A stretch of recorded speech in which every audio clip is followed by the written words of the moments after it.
Labą dieną visiems gausiai susirinkusiems. Nepaprastai džiaugiamės, kad mes užtankinom šiais metais tuos pasimatymus, bet klausytojų stokos dar nejaučiam ir tas iš tikrųjų džiugina, nes ko gero žinios visiems labai reikalingos. Šiaip jau pastaraisiais metais nusistovėjo tokia kaip ir tradicija, kad kiekvieną pavasarį prieš prasidedant gavau pastabą, tuomet atsisėsiu. Kiekvieną pavasarį prieš prasidedant erkių aktyvumo sezonui mes organizuojam erkių platinamų lygų konferenciją, o kadangi šiais metais dar ir pritraukėm metodinių rekomendacijų pristatymą, tai pirmoji daly kalbėsim apie erkių platinamas lygas, o antroji daly jau uodų platinamos lygos. Daugiau galbūt skirdavom dėmesio erkiniam encefalitui ir šiek tiek mažiau Laimo lygai, bet Laimo lygos Lietuvoje taip pat turim nepaprastai aukštą sergamumą ir jeigu 13 metais išleidom atnaujintas erkinio encefalito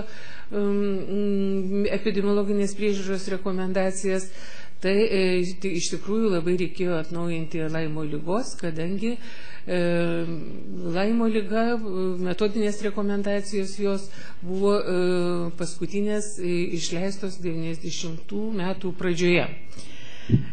Taigi dabar bandysim apžvelgti, nors iš tikrųjų direktoriaus pranešime jį klausydama jaučiau didžiulį malonumą.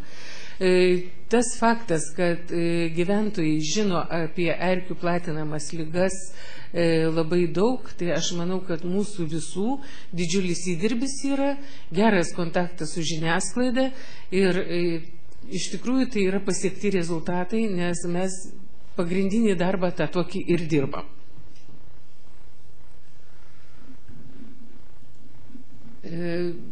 Šios rekomendacijos buvo išleistos ES komisijos paramos dėka ir įžangai apie pačią Laimo lygą.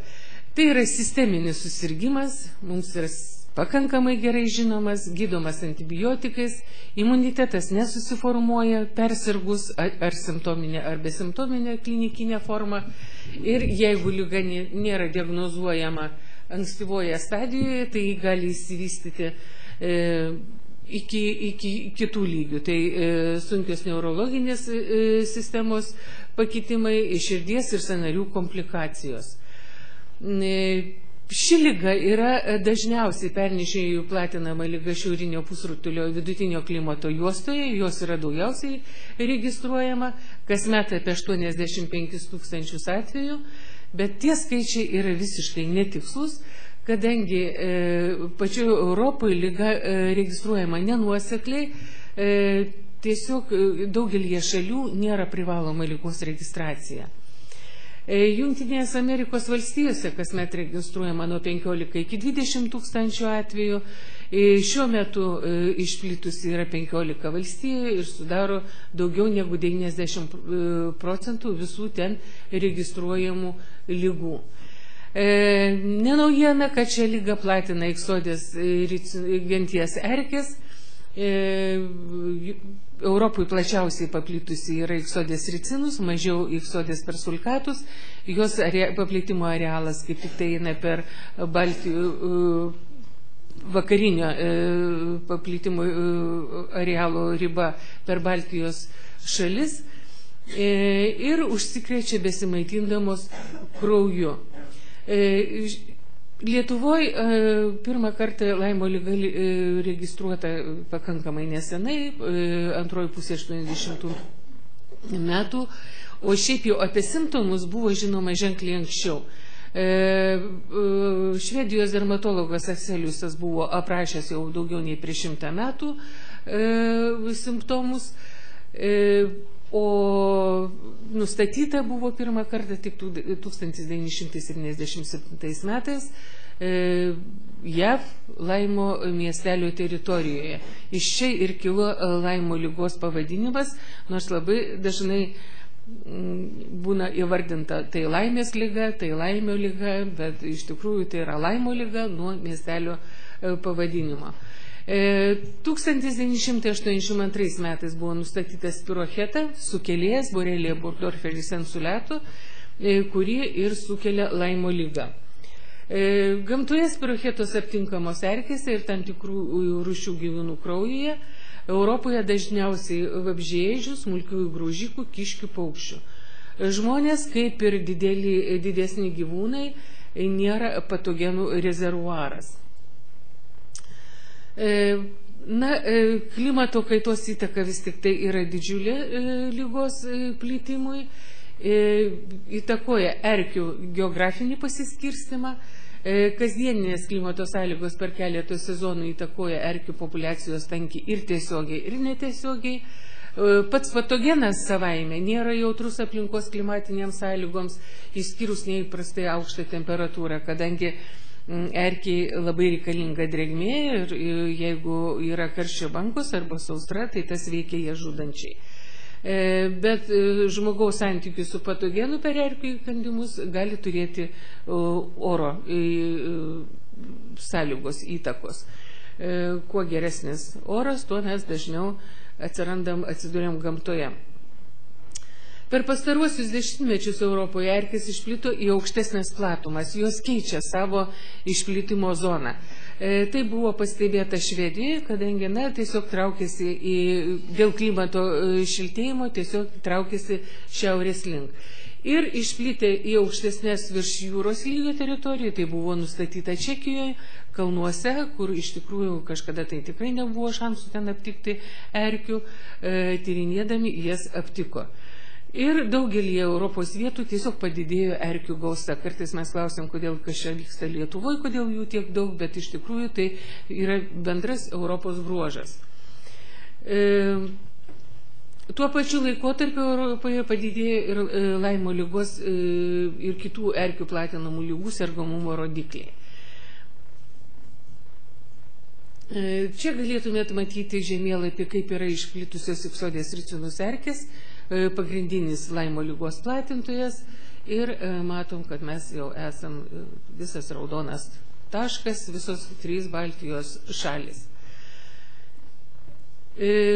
Pats geografinis Laimo ligos pasiskirstimas pasaulyje sutampa su iksodinių erkių išplitimu, ir tai yra normalu, nes jeigu nebūtų platintojo, tai atitinkamai nebūtų kam ir perduoti tuos ligos. Bendras vidutinis borelijos infekcijos paplitimas erkėse yra Europoje apie 14, sakykime, procentų, ribos nuo 0 iki 49 procentų.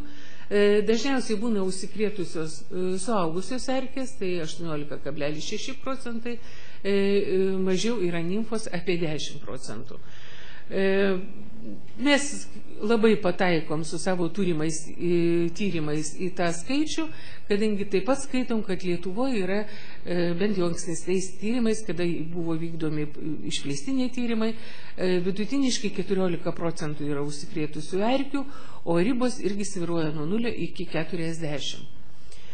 Didžiausias infekuotumas nimfų buvo nustatytas daugiau negu 11 procentų ir daugiau negu 20 suaugusių erkių vidurio Europos šalyse.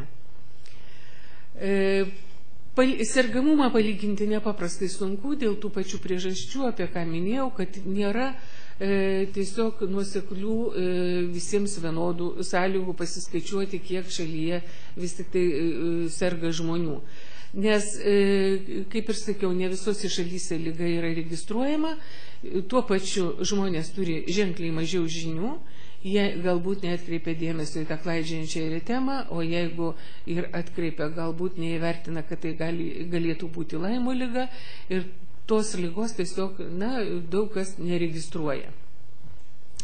Lygiai tokia pati problema, kad nėra vienodų serologinių tyrimų Europoje, aptinkant antikūnius žmogaus kraujyje.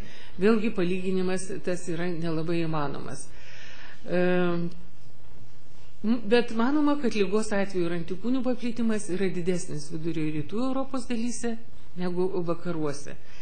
Didžiausias sergamumas Europoje registruojamas Baltijos šalyse, Švedijoje šiaurėje, Austrijoje, Čekijoje, Vokietijoje, Slovenijoje ir vidurio Europoje. Na, jeigu pasižiūrėtume į kaimyninę šalis, tai mes kaip visada 3 šalys sesės ir turim didžiausius sergamumus. Toks vaizdas yra Lietuvoje. Lietuvoje sergamumas buvo pradėtas registruoti nuo 1991 metų. Aišku, jisai pačioj pradžioje buvo mažas dėl daugelio priežasčių, žinių trūkumas, diagnostikos irgi problemos. Tačiau nusistačius epidemiologiniai priežiūrai, jos principams registracija buvo vykdoma ir štai matom, kad per tą didelį laikotarpį mes vis tik tai turim tendenciją Laimo ligos didėti. Sergamumas šiek tiek banguojantis, kaip ir visų kitų erkių platinamų lygų. Didžiausią sergamumą turėjom 2003 ir 2009 metais. Na, kadangi rekomendacijos buvo parengtos 13 metais, tai dar nėra 14. 14 metais mes turim sumažėjimą. Kokiegi yra rizikos veiksniai? Tai, aišku, tiesiogiai yra susiję pirmiausiai su erkių gausa ir kontakto su jomis galimybė. Jeigu mes neįsim į mišką, neturėsim kontaktų, tai bus vienas iš tokių lemiamų faktorių, kad Laimo ligos bus mažiau. Tačiau lietuviai myli gamtą, miškinga šalis mūsų, dar turim tokių nacionalinių ypatumų. Grybavimas tai jau kaip ir liga ir iš tikrųjų, jeigu grybų yra, tai mes visi pasiduodam į miškus. Grybai, uogos, vaistažolės, darbai laukuose tai yra rizikos faktoriai. Dažniausiai serga 5-14 metų vaikai ir 50-64 metų suaugę asmenys. Veikla lemia, kad Europos šiaurinėje ir vidurio dalyje didžiausias sergamumas registruojamas birželio-liepos mėnesį, o pietinėse šalyse šiek tiek padidėja vėlyvą vasarą ir ankstyvą rudenį. Bet klaidžiančios eritemos arba eritema migrans ir lėtinės lygos formos galim būti diagnozuojamos ištisus metus. Štai galėtumėt matyti, koks yra sezoniškumas 13 metų. Jis paprastai yra labai panašus, skiriasi tik tai skaičiukai. Didžiausias skaičius visų sirgusiųjų yra registruojamas nuo Liepos iki spalio mėnesio. Čia yra dienos atvejų skaičius. Tai tuo laikotarpiu apie 16 atvejų per dieną yra registruojama, o šiaip jau vidutiniškai Lietuvoje per dieną 13 metais buvo registruojami 7 atvejai Laimo ligos. Tai yra pakankamai didelis rodiklis. Na ir apie patį sukėlėją. Tai Borrelia burgdorferi sensuliato yra gram-neigiamas bakterija, priklauso Spirochetaceae šeimai. Ir yra skirstoma į daugiau negu 10 genotipų, iš kurių 7 aptikti yra Europoje. Patologiją sukelia 3 pagrindiniai. Tai Borrelia burgdorferi sensus stricto, Borrelia afcelia ir Borrelia garinii. Jos geografinis pasiskirstimas yra irgi šiek tiek skirtingas. Ir esmė ta, kad skirtingi genotipai sukelia šiek tiek kitokią klinikinę išraišką ligos. Erkė vienu metu gali būti užsikrėtusi keletų genotipų. Europoje aptinkamos ir